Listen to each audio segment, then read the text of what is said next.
Hay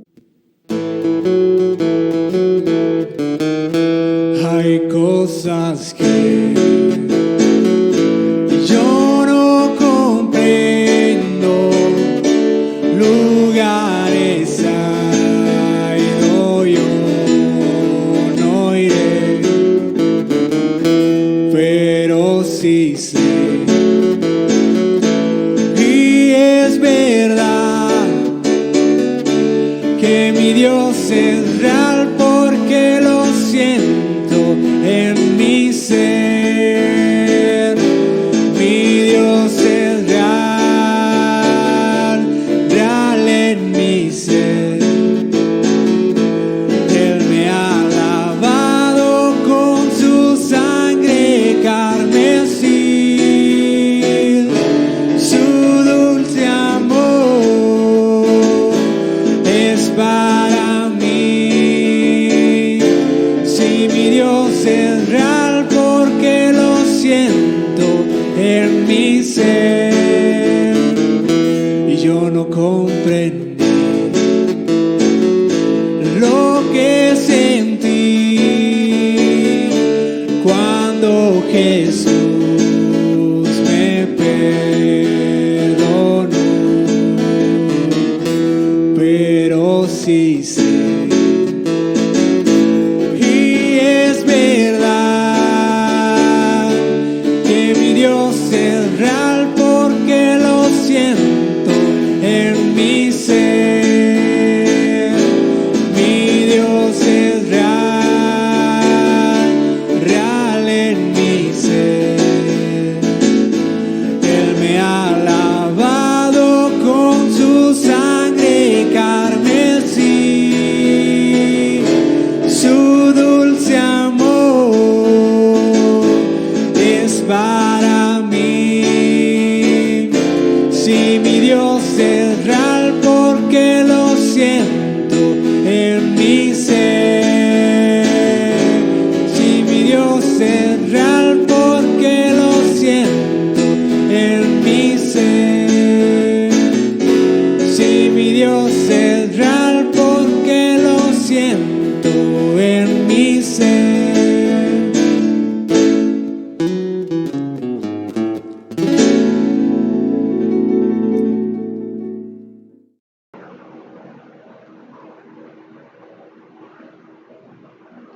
Buenas noches, hermanos, ¿cómo están? Dios los bendiga. Gracias a Dios por permitirnos seguir estudiando su palabra a través de este medio. No pudimos hacer totalmente en vivo, problemas técnicos nos lo impiden. Sin embargo, el Señor nos brinda esta oportunidad para seguir aprendiendo su palabra. Oremos y que el Señor sea el que nos bendiga en esta hora. Gracias, Señor, porque nos permites también este día el poder estudiar tu palabra. Gracias, Señor, porque a través de ella estamos aprendiendo. Específicamente, Señor, ahora rogamos que tú nos guíes al entendimiento del contexto histórico, Señor, de lo que acontecía en aquellos tiempos del profeta Jonás. Quédate con nosotros, te lo rogamos en nombre de Jesús. Amén. Como ven aquí arriba en los títulos, sin duda que es interesante seguir estudiando a los profetas menores, el que podamos seguir aprendiendo de ellos. Hemos comentado que es de los libros que menos estudiamos, pero que tienen un gran mensaje hoy en día para cada uno de nosotros. Tanto Jonás como Nahum, sin duda tienen algo que decirnos. Estudiamos ahora de ellos y en un momento explicaremos el por qué estudiaremos de ellos. Este es el mensaje que estaremos estudiando, que dice aquí: la misericordia e ira vengadora de Jehová en ambos libros.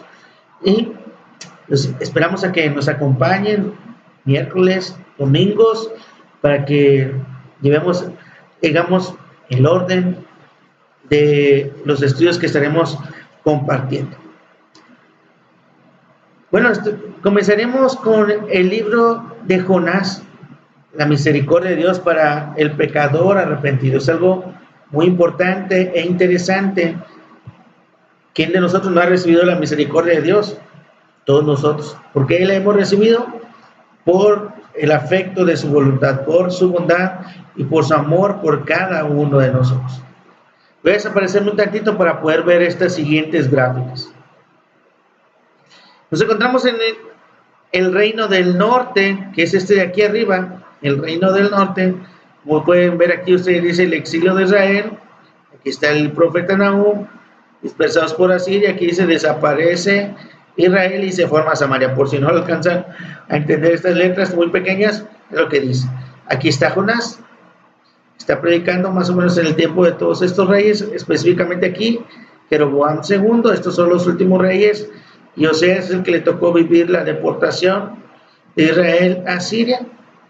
Jonás dice que es muy cercano, no sé qué tanto, a Eliseo, pero al parecer así lo es. En esta línea del tiempo aquí está Eliseo y el siguiente profeta es Jonás. Estos profetas hablan al pueblo de Israel. Sin embargo, Jonás, aunque es del propio pueblo de Israel, lo vamos a ver ahorita, él predica para un pueblo totalmente diferente, que es Nínive. El reino de Nínive es a quien le va a predicar Jonás. Podemos verlo en mejores letras y más grandes. Sin duda aquí está Jonás. ¿Y por qué vamos a hablar de Jonás y de Nahum durante estos estudios? Porque la intención y programación nuestra era estudiar los profetas antes del exilio de Judá, los menores, no tanto los mayores. Los profetas mayores es Jeremías. Este es el exilio de Judá a Babilonia y el más cercano es Habacuc. El siguiente es Sofonías. Y uno tercero es Nahum. Sin embargo, Nahum no habla a los judíos, Nahum habla a la ciudad de Nínive y por ende a la nación de Asiria. Y para poder comprender mucho mejor su mensaje, pues es necesario acudir al otro libro que también habla para este pueblo, también trae mensaje de Dios para los ninivitas o asirios, que es Jonás. Es por eso que vamos a hablar o a estudiar Jonás primero y Nahum, dado que quien les predicó primero es Jonás, con una diferencia de 120 años entre ambas predicaciones de los profetas del Señor. Aquí es el año aproximadamente en el que Asiria destruye, digamos, a Israel y se lleva cautivos una gran cantidad de personas allá a su pueblo, la caída del reino del norte. Por esta razón es que vamos a estudiar ambos libros en estas próximas semanas y meses, tanto a Jonás en primera instancia como a Nahum en segunda instancia. Ahora bien, el libro de Jonás sin duda es más recordado por esta imagen, ¿no?, que tenemos aquí abajo, el hecho de que un gran pez es el que lo traga y él ruega al Señor estando ahí en el interior, y después este pez lo traga y lo echa en tierra. Pero bueno, ¿de dónde toma nombre este libro? ¿De dónde? Ya regresé. ¿De dónde toma nombre este libro? Este libro toma el nombre del profeta de ese mismo nombre, Jonás, que significa una paloma. Este profeta es el autor de ese libro también, Jonás, que significa una paloma. Bueno, Jonás era un israelita, hijo de Amitai, ¿sí?, de la ciudad de Gat-Efer, de Zabulón en Galilea. ¿Cómo sabemos esto? Si usted va a su Biblia y busca Jonás 1, dice, vino palabra de Jonás, hijo de Amitai, diciendo, levántate y ve a Nínive, aquella gran ciudad, y pregona contra ella, porque ha subido su maldad. ¿De qué? ¿Cómo ha subido su maldad? ¿Delante de quién? Delante de mí. ¿Delante de quién? ¿Ante la presencia de quién? Del Señor, nuestro Dios. Delante de mí ha subido su maldad. Interesante. Delante de mí ha subido su maldad. La única vez, bueno, este es de esta ciudad de Zabulón en Galilea, al norte del reino de Israel. Les decía que hace ratito que Jonás es un israelita. La única vez que se menciona de él antes de esto es ¿dónde? En Segundo de Reyes 14:25, donde se dice que Jeroboam restauró la costa de Israel desde la entrada de Amán hasta el mar de la llanura, ¿conforme a qué? Conforme Dios le había hablado. ¿A quién? A Jonás, a este profeta que estaremos, o que hoy comenzamos a estudiar. ¿Cuándo se escribe este libro? Aquí vamos a encontrar algunas referencias. Primero, una de estas referencias es lo que acabamos de leer. Segundo de Reyes nos habla acerca de la relación de Jonás con Jeroboam II, que reinó aproximadamente en el 793 al 753 antes de Cristo. El 1.2, el que acabamos de leer, se refiere a la maldad o a un problema, como otros lo describen, como otros han dicho que debiera interpretarse. Dicen que la maldad es una traducción menos probable, particularmente puesto que a través del libro La actitud de Dios hacia Nínive nunca es como de denuncia o denunciatoria, sino es más bien de misericordia, una actitud misericordiosa de parte de Dios, en agudo contraste con la de Jonás. Sin duda, el hecho de que Jonás no quería que este pueblo fuera perdonado. Por eso, historiadores dicen que cualquier fecha entre el 800 y alrededor del 750 antes de Cristo, tengamos esto en cuenta, 800 y el 750 antes de Cristo sería una buena fecha, dada la declinación económica, el torbellino político, bajo una sucesión de reyes débiles. ¿De quién? De los asirios. Esta podría ser una muy buena fecha para ese tipo de mensaje o la escritura del libro de Jonás. Sin embargo, hay unos que dicen que todavía es posible ser más precisos en cuanto a su fecha, porque el punto más débil de Asiria fue durante el reinado de este rey Asurdan III, entre el 772 al 756 a.C., bajo cuya dirección, ¿qué pasó? Asiria sufrió tanto pérdidas militares como importantes reveses económicos. Hubo disturbios contra el gobierno que obligaron a este rey a dejar su residencia real en al menos una ocasión. Y también dice que por aquel entonces hubo un eclipse total solar el 15 de junio del 763 a.C. Y considerando los supersticiosos que eran los asirios, pues ellos decían que era un mal presagio, que era un disgusto divino lo que les iba a venir. Y pues muchos creen que estos pudieron haber sido acontecimientos que proveyeron la ocasión perfecta para la clase de rituales de arrepentimiento popular descritos en Jonás 3. Hubo probablemente una buena razón para que un rey débil se uniera y apoyara oficialmente esta fusión popular de arrepentimiento. ¿De arrepentimiento qué? A la predicación de Jonás por parte de una población temerosa de ¿qué? De guerra, de hambre y asustada por un eclipse solar. Si estos acontecimientos fueron tal cual, aquí pareciera que los historiadores nos dicen, o los historiadores bíblicos y el cristiano sin duda, como que fue algo al azar. Sin embargo, no es así. Si esto acontece tal como ellos lo describen, es porque Dios fue preparando el camino para lo que Él ya tenía previsto para esta nación. Dios fue preparando los acontecimientos en su debido momento, en su debido tiempo, para que el corazón de estas personas pudiera estar receptivo al mensaje del profeta del Señor. No como si fuera obras al azar. Una fecha para la misión de Jonás a finales del 760 a.C. no puede estar muy errada, y por diferencia de algunos años, la gran mayoría de eruditos bíblicos consideran que estas son las fechas en las que se escribe. ¿Que se escribe qué? El mensaje, el libro de Jonás. Pues en sí, el mensaje del libro, ¿de qué se trata? Bueno, hay varios temas importantes en los cuales sin duda estaremos estudiando en próximas semanas. ¿Cuáles son estos temas importantes?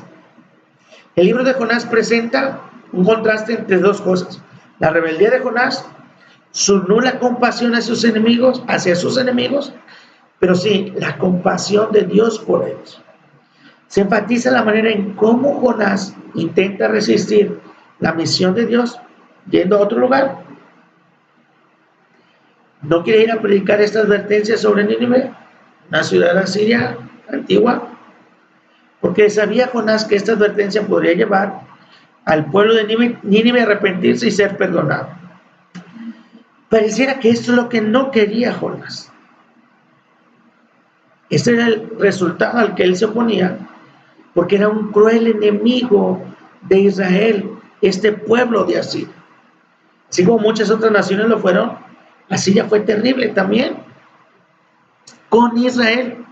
Y Jonás, un israelita, se dice nacionalista, muy probablemente lo que él quería era que fueran dañados, castigados, mas no ayudados o perdonados. Que no fueran ayudados o perdonados por el Señor de ninguna manera. ¿Cómo es que esto iba a ser posible? ¿Cómo es que ellos iban a ser ayudados? Bueno, el mensaje de Jonás también nos muestra esto. A un pueblo pagano que se dispuso a arrepentirse, pues estuvo dispuesto a arrepentirse después de una predicación de un profeta extranjero, un profeta que les venía a hablar de un Dios que no era el suyo.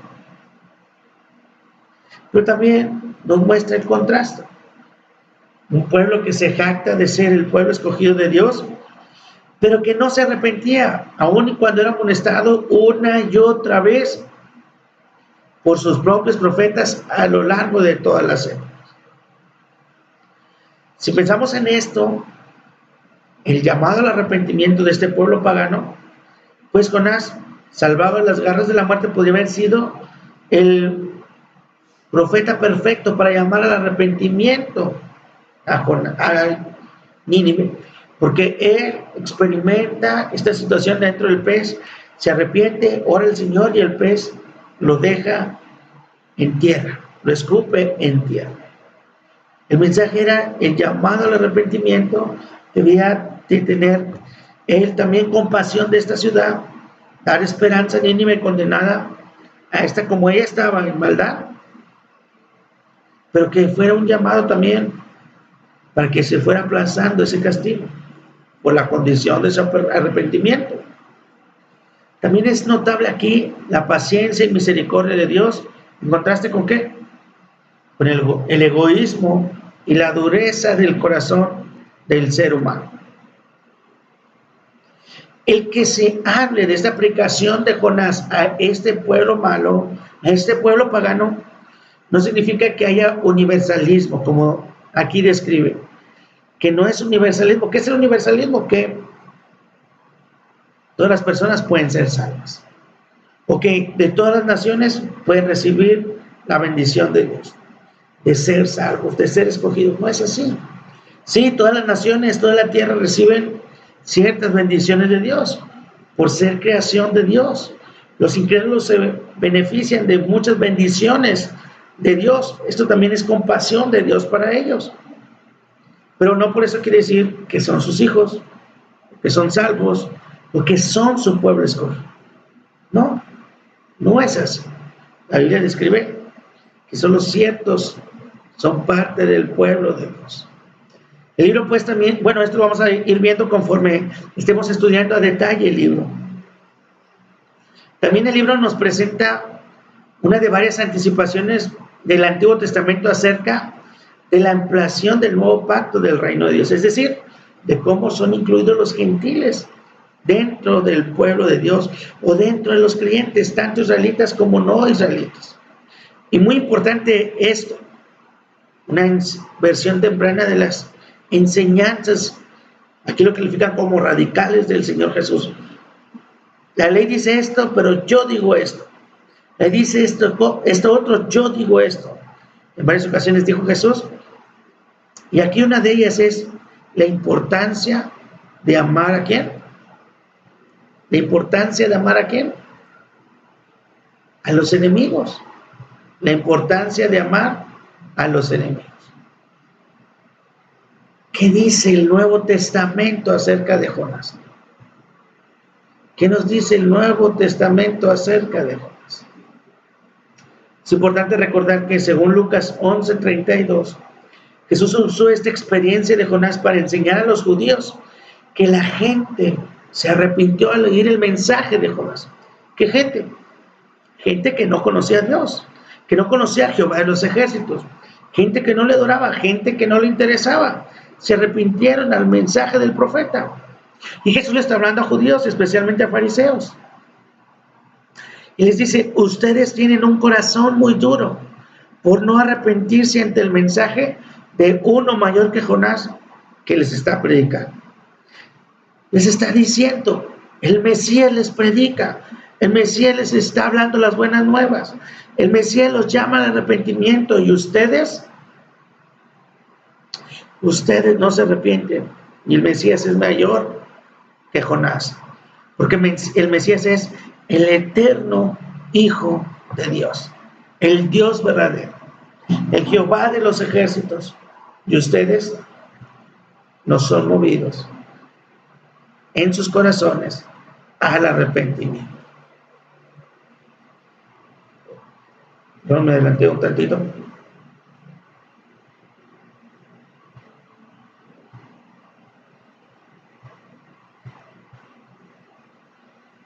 En la otra parte en la que se habla de Jonás en el Nuevo Testamento es Mateo 12, 40 y 41. Jesús dice lo mismo y también agrega como ilustración que tal como Jonás estuvo 3 días y 3 noches en el vientre de un gran pez, no necesariamente una ballena, así el Hijo del Hombre iba a estar en el sepulcro 3 días y 3 noches. Resucitaría el tercer día. Estas citas hechas por Jesús nos advierten que el libro de Jonás es importante y por ende que debemos estudiarlo con mucho cuidado. ¿Por qué Nínive? ¿Por qué se tiene que predicarle a Nínive, diríamos? Vean, esta imagen nos muestra cómo era Nínive. Así creen los historiadores que era Nínive. Hermosa y majestuosa. Sus murallas eran de 15 kilómetros de extensión. Sus murallas y las medían alrededor de la ciudad 15 kilómetros de extensión. El libro de Jonás dice que se necesitaban 3 días caminando para cruzar la ciudad. No sabemos si eso se refiere realmente a 3 días de 24 horas o a qué es exactamente lo que se refiere. Lo analizaremos en su momento, pero nos da una idea de lo grande que era la ciudad. Ubicada en un lugar estratégico y sin duda con un gran auge en un cierto momento. ¿Por qué se le predica a Nínive? Aquí veremos algunas razones. Una de ellas, o más bien, ¿por qué tiene que ir a Nínive Jonás también? En el segundo milenio antes de Cristo, Nínive era conocida desde Mesopotamia, Egipto, por ser lugar de culto a esta diosa Ishtar, una diosa cuya estatua tenía, según ellos, poderes curativos. Pero su importancia no era religiosa solamente, sino al estar situada a la orilla del río Tigres, pasaban por ahí rutas comerciales que unían al Mediterráneo, al mar Mediterráneo y al mar Índico. Este tráfico hizo que la ciudad prosperara y creciera hasta convertirse en una de las más grandes de la antigüedad. También una de las más codiciadas por los reinos vecinos. Primero fue vasallada o fue hecho sierva de Mitanni, y a partir de mediados del siglo XIV antes de Cristo, o al V aproximadamente, también de Asiria, ya que fue formando parte de ese reino. Uno de sus reyes, Sennacherib, la nombró capital del imperio en el 705 a.C. y la engrandeció con avenidas, plazas y jardines en torno a su residencia real. La hizo más hermosa, obviamente, cerquita de donde él vivía, era mucho más lujoso. Algo que siempre ha sucedido hasta hoy en nuestros días. Un gigantesco edificio que él mismo llamó Palacio sin rival. Fíjense, Nínive llegó a cubrir 7 kilómetros cuadrados la ciudad. Hoy podemos decirlo, es muy poco, 7 kilómetros cuadrados. Sin embargo, para aquel entonces era una ciudad muy, muy grande. 7 kilómetros cuadrados. Protegidos por una muralla con 15 puertas monumentales, grandes, enormes. Se cree que acogió hasta 100,000 habitantes, casi el doble que la Babilonia de aquel entonces. Y en realidad el yacimiento de Nínive Cuenta con un perímetro de 12 kilómetros delimitados por la muralla y 2 túmulos que ellos llamaron de esta manera, Uyunjik y Nebi Yunus. O sea, enorme, era impresionante esta ciudad. Sin embargo, ni un siglo duró su hegemonía, su apogeo. No pudo disfrutar Nínive de su grandeza, de su momento de gloria, porque la violencia de las conquistas anteriores, desde Elam, Babilonia, hasta Palestina y Egipto, acabó por pasarle factura a los asirios. Su último gran rey fue Asurbanipal. Pudo sofocar rebeliones en la mayoría de los estados sometidos, pero tras su muerte se derrumbó en tan solo 15 años. En tan solo 15 años se derrumbó. Toda su grandeza se vino abajo de golpe, podríamos decir. El golpe definido o definitivo llegaría ¿cuándo? En el 612 a.C., con la caída de Nínive. 612 a.C. A 3 meses de su asedio, los medios o los persas que se apoyaron de los babilonios o caldeos le redujeron a escombros y pusieron fin ¿a qué? A este imperio neo-asirio. Al que algunas zonas fueron habitadas nuevamente, esta ciudad nunca se recuperó. La invasión árabe que encumbró a Mosul como la gran ciudad de la zona en el siglo VII hizo el resto. O sea, en esta zona se hizo otra ciudad y Nínive terminó como sepultada por la arena y olvidada. Sepultada por la arena y olvidada. La razón bíblica del por qué tiene que ir Jonás y de luego por qué acontece todo esto, porque tiene que hablar de ello y luego por qué Nahum tiene que aún seguir hablando en contra de ellos, es esto. Segundo de Reyes 17 describe esto. En el año 12º de Acaz, rey de Judá, comenzó a reinar Oseas, hijo de Ela, en Samaria sobre Israel. Reinó 9 años e hizo lo malo ante los ojos de Jehová, aunque no como los reyes de Israel que habían sido antes de él.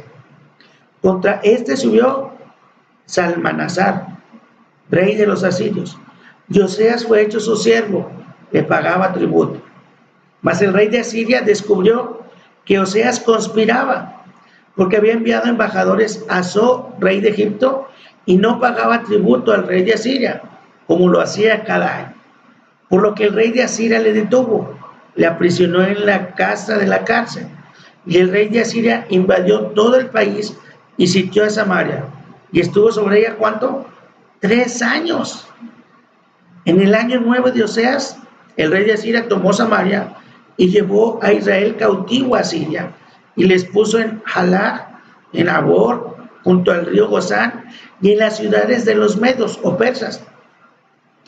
Porque los hijos de Israel pecaron contra Jehová su Dios, que los sacó de tierra de Egipto, debajo la mano de Faraón, rey de Egipto, y temieron a dioses ajenos. Sin duda, el exilio era un castigo de Dios para Israel, pero sin duda, quienes ejecutaron este exilio también recibirían la condena de parte de Dios, tal como lo estudiamos en Habacuc con los babilonios, no quedarían sin castigo. Así los asirios tampoco quedarían sin castigo, y por ello estos profetas hablan a este lugar.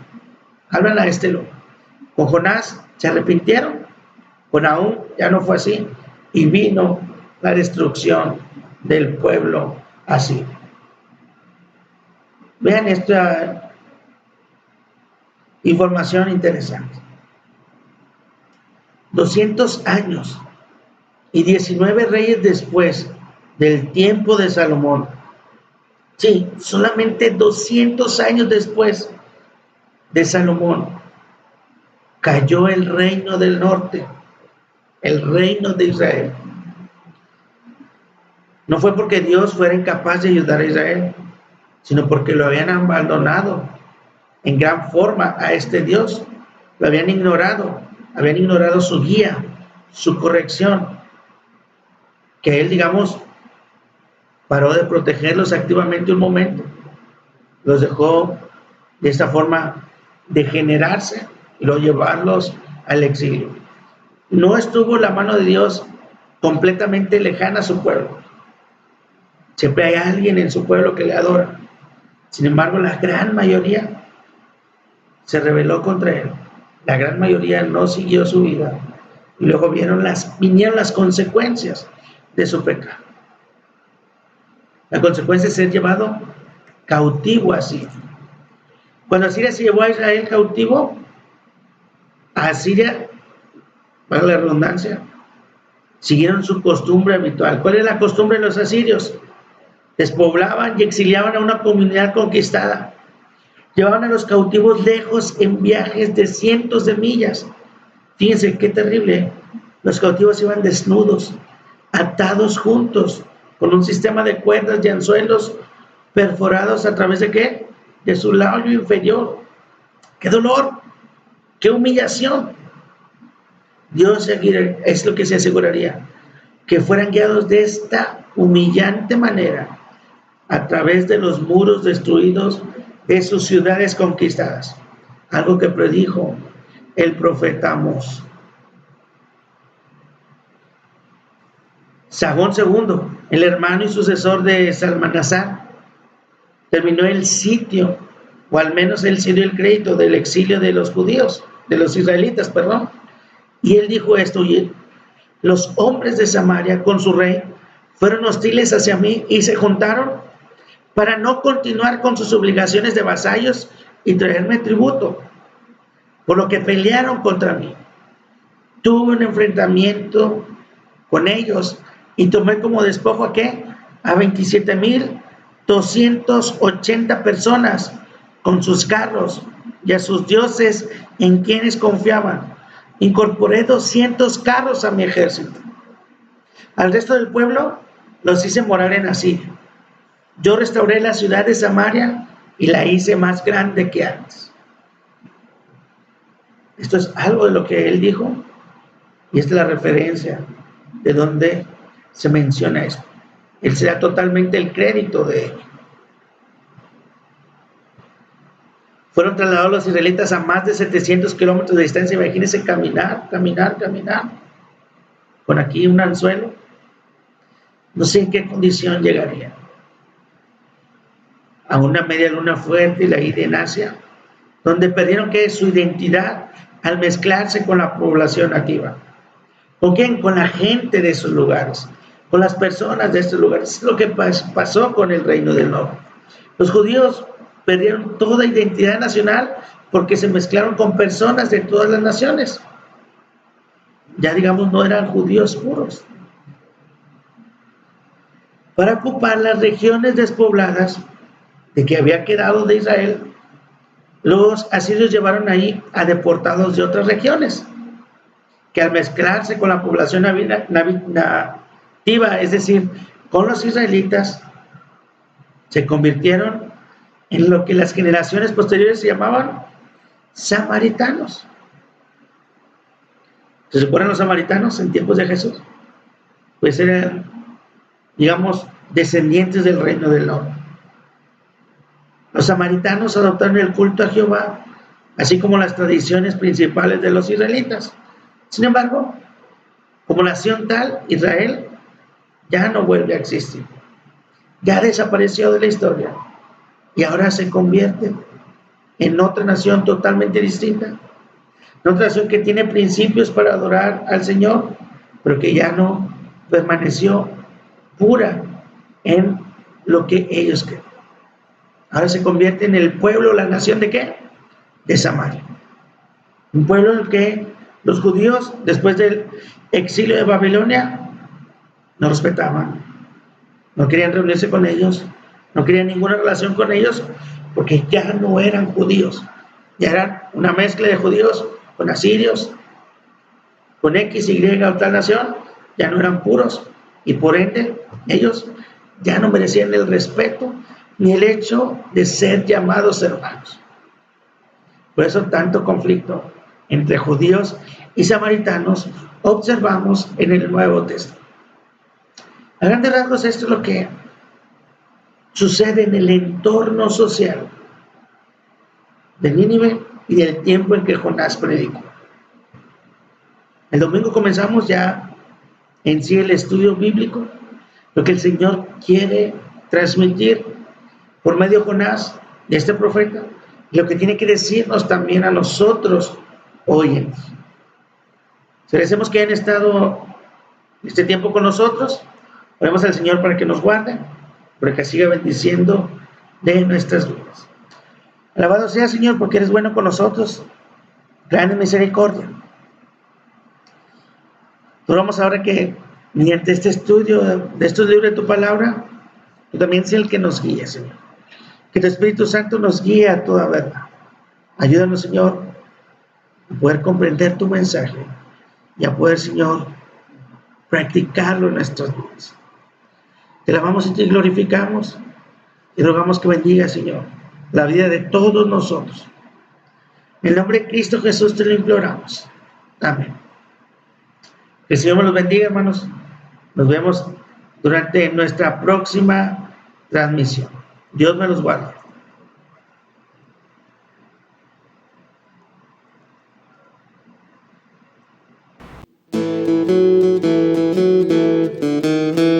Hay cosas que yo no comprendo, lugares hay donde yo no iré, pero sí sé, y es verdad que mi Dios es real porque lo siento en mi ser. Mi Dios es real, real en mi ser. Él me ha lavado con su sangre carmesí, su dulce amor es para mí. Si mi Dios es real porque lo siento en mi ser, y yo no comprendí lo que sentí cuando Jesús me perdonó, pero sí sé, y es verdad que mi Dios es real porque lo siento en mi ser. Mi Dios es real, real en mi ser. Él me ha lavado con su sangre carmesí, su dulce amor es para mí. Si mi Dios es real porque lo siento en mi ser. Si mi Dios es real porque lo siento en mi ser. Si mi Dios es real porque lo siento en mi ser.